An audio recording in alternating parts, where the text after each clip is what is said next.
আমি একজন সাধারণ নারী। আমার স্কুল জীবনের 18 বছরের যেসব সার্টিফিকেট, যা বর্তমানে কোনো কাজেই আসেনি, কেবলমাত্র বাচ্চাদের রেজাল্ট কার্ডে সই করতে লেগেছে মাঝে মাঝে। তাছাড়া নিজের নামটাও সারা বছর অলেখাই রয়ে যায়।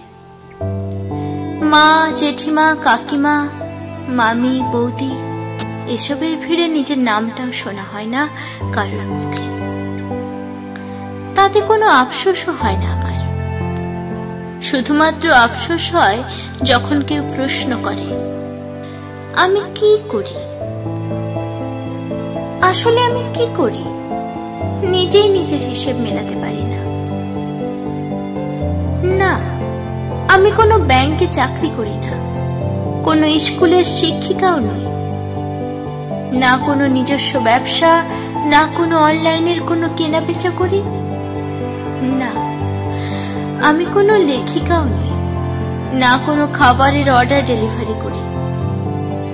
আসলে কিছুই করি না, তবু যে আমার নেই কোনো অবসর। সব থেকে বিভ্রান্ত হই যখন কোনো কর্মরতা মহিলা আমাকে প্রশ্ন করে, কারণ যদি আমি হোমমেকারই হই তাদের বড্ড হাসি পায়। কারণ চাকরি করে তারাও দিব্যি ঘর সংসার সন্তান সব সামলায়। তার কাছে তো আমি আরো মূল্যহীন। তবে আমার কি বলা উচিত? আমি আসলে করিটা কি? না জানি গান গাইতে, তবে আমি আসলে করিটা কি? নিজের ঘর গোছানো, রান্না করা এসব তো সাধারণ কাজ। এর জন্য একটা সার্টিফিকেটেরও প্রয়োজন হয় না। তবে তার জন্য খুব ভোরে উঠে স্কুলে যাওয়া, হোমওয়ার্ক করা, রাত জেগে পরীক্ষার পড়া করা, এগুলো সব বৃথা গেছে। নিউটন, আর্কিমিডিসের সূত্র কোনো কাজেই আসেনি আমার রান্নাঘরে। শুধুমাত্র নুন, হলুদ, লঙ্কা, জিরে এইসব মশলা কাটতে হবে বলে এত সূত্র মুখস্থ করলাম।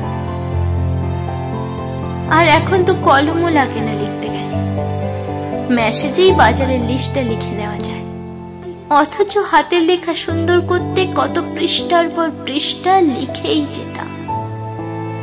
কোনো কিছুই কাজে আসেনি আমার। শুধু কাজে এসেছে যেটা, সেটা হলো যা যা জেনেছি আমার মা দিদিমার কাছ থেকে। তবে সেটা কোনো আহামরি জ্ঞানের জিনিস না, সব সাধারণ সংসারেরই কথা, যা স্কুল কলেজের বইতে লেখা থাকে না, যা শুধু একটা মা তার সন্তানকে নিজের অজান্তেই শিখিয়ে দেয়। আচ্ছা, এভাবে কি আমার মাও ভাবতো সে কিছু করে না? হয়তো ভাবতো। আমার মতো অনেক নারী তাই এভাবেই ভাবে যুগ যুগ ধরে।